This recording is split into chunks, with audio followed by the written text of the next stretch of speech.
Here's a perfect trick for cleaning your car upholstery. Spills from drinks will be a thing of the past, and unpleasant odors will disappear. With it, you can refresh your car's interior quickly and for free. Take a bowl and fill it with warm water. Next, take a laundry detergent pod. Throw the pod into the water and wait for it to dissolve completely.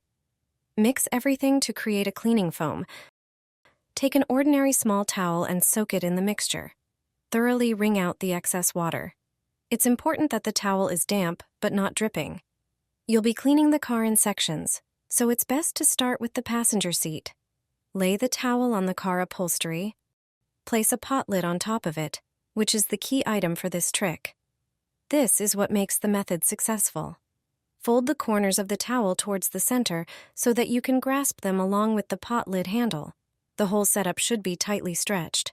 Clean the upholstery in circular motions, moving the lid over the entire surface.